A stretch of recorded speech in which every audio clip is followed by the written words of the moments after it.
Hi, Ashley. Good to see Hi. you. Hi. It's so good that I can actually talk to you on camera. Like we've talked so many times, but Yes, not actually on camera. yes. So glad Yeah. to actually meet you. Yeah. Well, we're going to have some kind of a get together. I'm going to have to come to, actually, the best thing is I need to come to Nashville. I've Yes. decided that's yes, right? It's on my bucket list. I love to travel. There was actually a really great conference there last year, but I didn't go. But there's all kinds of business conferences, so I'm sure I could tie something in or whatever, and it would be great. And I've just always wanted to go. I love country music, and you make it sound so fun. And there's someone else in the group, Sunshine. I think she lives there too, and so I think it'd be really neat. Yes. Yeah, get together and stuff. Absolutely. Count me in. Yes. Yes. Okay. Well, we'll plan something. So I'm so glad that you came on today because besides knowing you in the group, and so many people in the group know you because you're very active, which is awesome. But not everyone knows our stories, right? Which is why I wanted to do these little coffee chats. Oh yeah, by the way, what are you drinking? Because I got mine right here.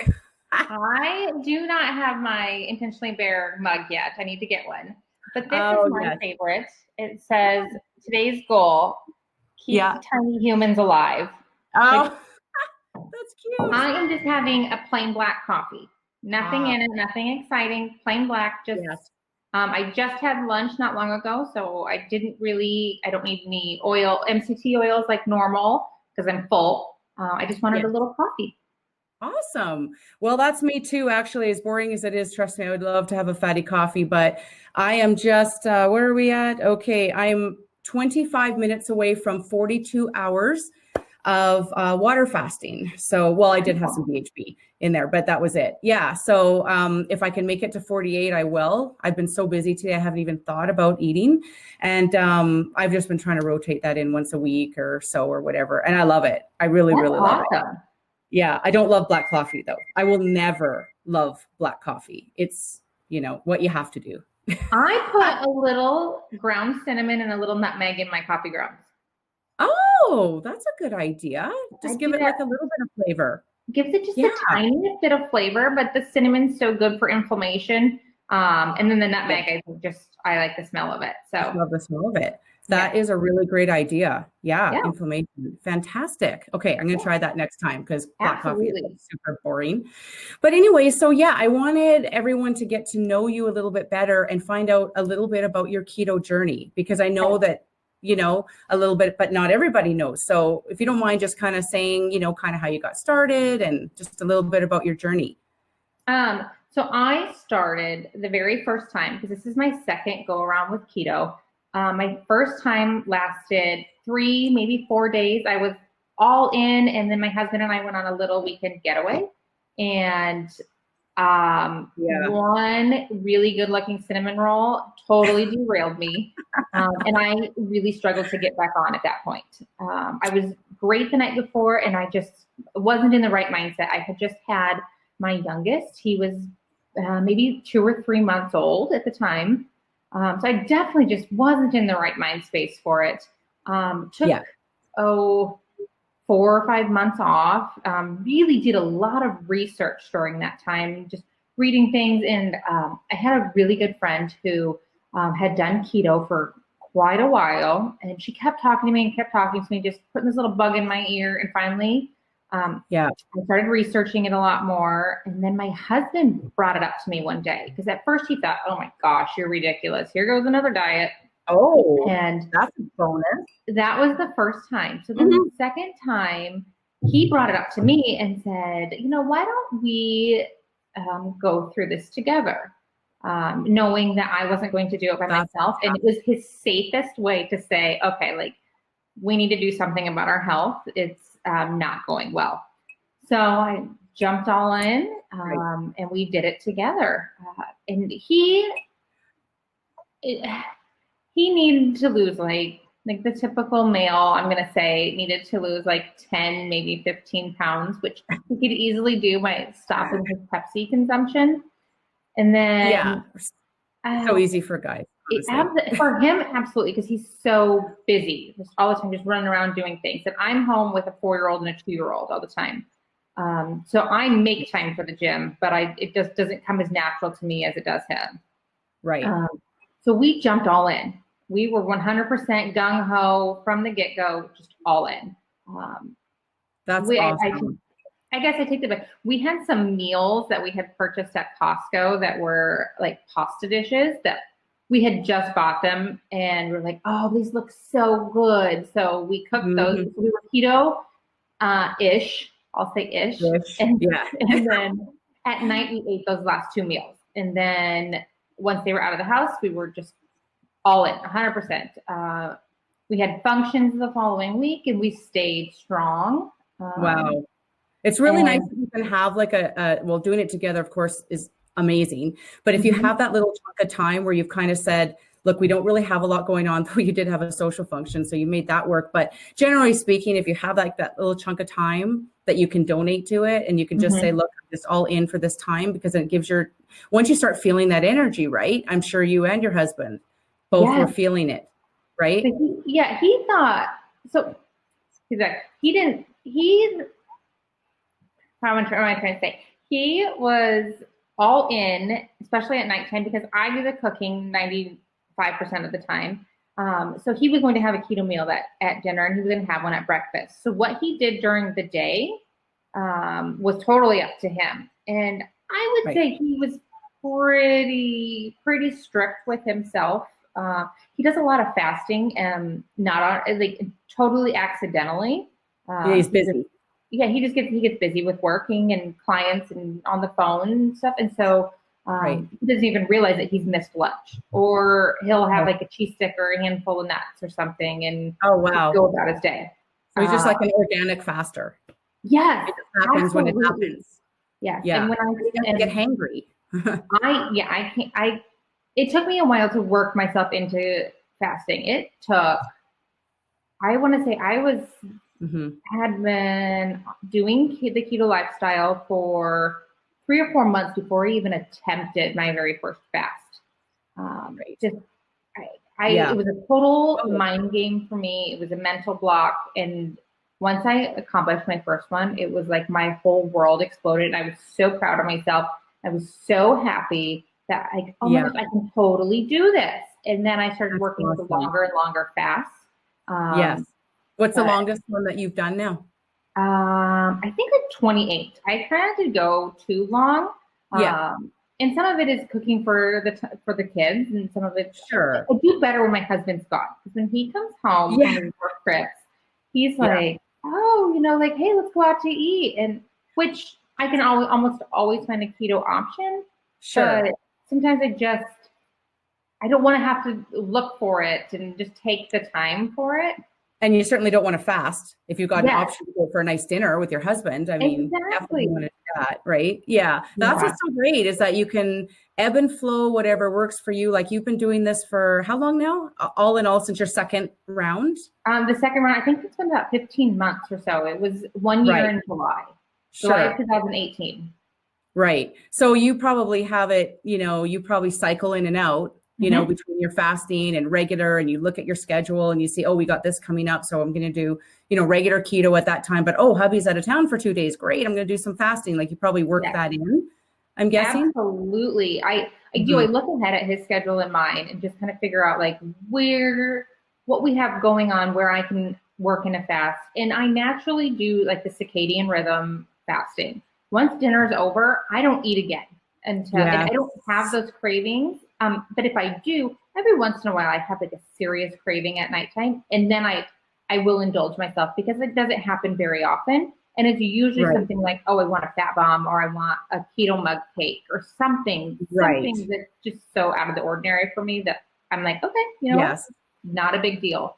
So can I ask, before keto though, were you a nighttime snacker, or like, has that changed? Sometimes. Because you never a nighttime snacker. Kind of. if I was going to snack, it was going to be ice cream for sure. Ice cream or dessert. Oh, we are sugar heavy. Oh my gosh. Yeah. 100% ice cream. Mm-hmm. Yeah. Or like a few chips before and then ice cream, salty first and then sweet, sometimes that. So my husband is a salty snacker. He is a chipaholic, I would say. Oh yeah. I grew up on sweets. Even my parents, still to this day, they have a bowl of ice cream before they go to bed. So I mean, it started at a very young age. Wow. And so it was something more of a mind trip for me. Like, I'm proud of myself that I don't do it all the time. I don't even really crave it. So yes, that is something I'm very proud of, because that's a hard habit to break. When you had that as a child, my house was the same thing, not right before bed, mind you, but ice cream was always available. In fact, I remember a story where, we had apples in the fridge and I asked to have an apple. My mom said, "Oh no, I'm saving those for lunches. Have some ice cream." I mean, that was kind of the mindset back then, right? Yeah. Like that, it wasn't really about health. It was kind of like, well, what I've got saved for, whatever. And so ice cream, we had the big tub. Big tub was always the big gallon. Oh yeah. Yeah, you got it. So I get it. So that is something to be so proud of. And to not eat after dinner, that's huge, because now you're fasting, even if you're not long-term fasting, but you've already started that really nice cycle of fasting. I mean, you can get an easy probably 10 hours in without even batting an eye, maybe more than that, depending on when you eat. So we generally try to eat and be done with dinner between 6:30 and 7. Because by that time it's bath time and the kids got to get in their pajamas and go to bed. Sure. So we eat a little bit earlier, and then we get up in the morning. I drink apple cider vinegar tea, and then I can't eat for 30. I will not eat for 30 minutes afterwards. And even then I'm hustling and bustling, trying to get the daughter out to preschool on time. So if I'm lucky, I'll have a hard-boiled egg, which is my, perfect go-to snack, perfect breakfast. Even my kids love them now. Great. And even then, sometimes I don't even have breakfast.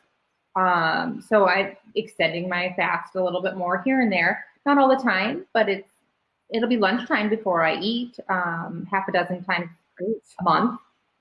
So, man, that's great. It works for me. Yeah, exactly. That's what I was going to say, is that you've really made keto work for you. And I think that's something that a lot of people struggle with. I notice, especially new people coming into the group, I think you kind of get your groove on after a while, but new people, they're like, okay, what are the rules and what do I do? And plan it all out for me. I want to know exactly what to eat and when to eat. And sure, that info is out there. And I mean, I even have info out there if you want to cycle in and out of your keto, right? But they're made to be flexible so that you do whatever works for you. It's just to give people ideas of things that they could do. And I think it's better to make keto work for you than you work for keto, because look at you, 15 months later, I'm 2 years in. I mean, that's going to be the longevity and the lifestyle. Absolutely. I need guidelines and I need rules. So when I first started, I was very, very simple, and I needed the strictnness that I set upon myself. It didn't have to be, but I needed to be very strict. I logged everything in my app. I checked it 100 times a day. If I took a sip of coffee, I was logging that, because I needed to get in that cycle and get into that routine of things. And then once, a couple months down the road, I started to get a little softer on myself and not as strict, maybe. I don't know. But I started to relax a little bit. And I can definitely say that when I relaxed a little bit, it was easier to probably not make as healthy of choices. It was easier to do, as they call it, lazy keto, and grab this or that at the store and be like, it doesn't have very many carbs in it. I can do that. Sure. But I'm definitely way more successful, and I just feel healthier when I am doing more strict keto, and I'm having a basic fat, a basic vegetable, and a basic meat. Like, that's my most successful times, is when I have that. Just simple. Yes. Yeah, I totally agree. And I mean, I have times too, where you kind of veer off, or maybe you go through a bit of a chaffle phase for a couple of days or whatever, and they're super good. But then I notice, not that I'm weighing myself because my scale's still in a timeout, but I can feel in my clothes and I'm going, Yeah. I'm just feeling things are just getting a little bit, you just feel it in your body. And then right away, boom, I'll just get right back to Absolutely. cycling in the fasting or being a little stricter or going best, honestly, total carbs works really great for me. I don't know if you go by total carbs or net carbs. Don't. I should. I should do that. Give it like a month and try it out, just to see. Just to see. It might open my eyes a little bit. Well, I have to admit that I do it when it works for me. So if I know that I kind of want to be flexible, I'll go by I'll go by net carbs. But then if I'm saying like, I just really want to hit it hard this week, I just, it just works really great for my schedule, then I'll do fasting combined with total carbs and I'll see a nice jump. Like I'll notice some things, that really happening.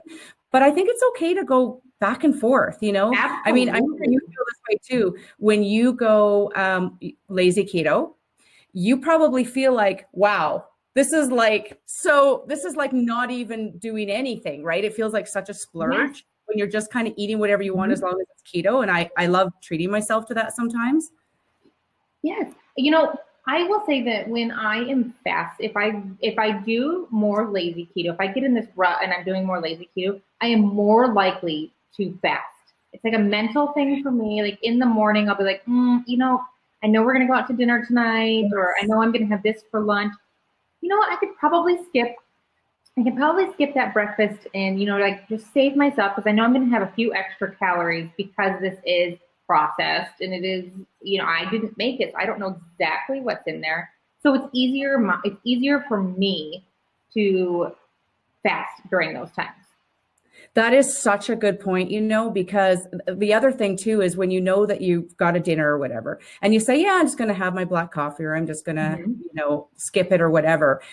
You really, you could, but I don't track. If I'm only going to have that one meal, I literally don't track. In your mind kind of how much fat you're getting and all that kind of stuff. And maybe your carb load's a little higher, and that's okay. I don't track it. So that's another bit of freedom right there. To not eating all day and having your one meal a day, is that you don't have to track it. Yeah. That's how I feel anyways. And for me, I can feel it in my energy level. I can feel it in my body, how alert I am, my focus, my stamina at the gym. I can totally feel it, depending upon like how healthy I'm eating, or if I need to fast, or if I need to do something different, I need to change it up. Then the first thing is like my mental clarity is instantly that, and hunger. If I can totally tell when I'm hungry that something needs to change. Yeah, the glucose is too high. When you're feeling that hunger, I know exactly what you mean. Yeah. So I was going to ask you about the scale. I know we've talked about this a couple of times. Are you aware? Do you like to weigh? Do you do it just every so often? What's your feeling on that? Okay, so my feeling is step away from the scale. However, I have not gotten to the point in my life where I practice what I preach. I weigh myself every morning, every single morning, but I only track myself every Wednesday. Every Wednesday, I physically write down where I'm at, and I go from there. And I have an app that I use. It's called Happy Scale, and it tracks everything into a graph for you. It gives you little mini milestones to reach. I love it, and it helps keep me on track, and it shows you the red and shows you the green on where I'm at. And I wish that I could say that I'm not on the scale. I'm 100% on the scale. But I do know how my body fluctuates. I do know, I can easily tell. There's another way that I can tell if I need to fast or not. Because if I know that the night before I had something a little heavier in carbs, or a little, maybe one too many glasses of wine, then I can see it on the scale in the morning. And I'm like, better time to make better choices today, Ash. And I definitely can do it. It keeps me very honest with myself. But I don't dwell on the number. It's in the back of my mind all day, but it's not something that I think about all the time. More about like, oh my gosh, are my pants going to fit? That, like, how my clothes fit is definitely a better concept for me than just staring at the scale. But yeah, no, I'm 100% on the scale. Well, you know what? I think as long as you know yourself, like for me, I used to be a daily scale wearer as well, but instead of it motivating me, it just lowered my self-esteem. Like I felt like, oh, I did so great the day before, and how come that scale isn't? And it was just enough to almost make me go, forget it. You know what I mean? Like sometimes it would make me not want to, do my usual routine the next day. And I don't know what happened, but beginning of the summer, I just went, that's it. I'm done. And I just put it away. It's literally in my storage room. I have not gotten on it. And I made a pact with myself that I was going to wait until just before Christmas, because I don't want to do it after Christmas, but just before Christmas. And then I'm going to weigh myself. So I'm going totally by how my clothes feel and how I feel, just as a little experiment for myself. And it was tough. Trust me, it was really tough not getting on that scale. But I think if you know yourself, like you're the kind of person that you can see that number and all it does is it motivates you to maybe do a little better or change up a little bit. But for some people, it might flip the other way. So I think as long as you know, so if it's, it's going to do. Something that does happen to me, I can eat like crap. So yesterday was my birthday, and my husband delivered. Thank you. My husband had chocolate cupcakes delivered for me and the kids because he's out of town, and I went back and forth because he knew we were hitting it hard again. We had been kind of lax. We just got moved into a brand new house, and so we haven't been that strict. So he knew I was going gung ho. I'm all in again on Monday. So I was frustrated yesterday when he had them delivered. But, I ate better throughout the day because I knew this was like a bite or a half of one. Something was going to happen. They couldn't stare at me all day and something something was going to happen. So I ate better throughout the day. However, I woke up this morning and I had lost half of a pound. And I was like, oh, that's fantastic. So great. And then today I could have fish and Brussels sprouts or fish and steamed broccoli for dinner and eat great throughout the rest of the day. And I can totally gain that half a pound back overnight.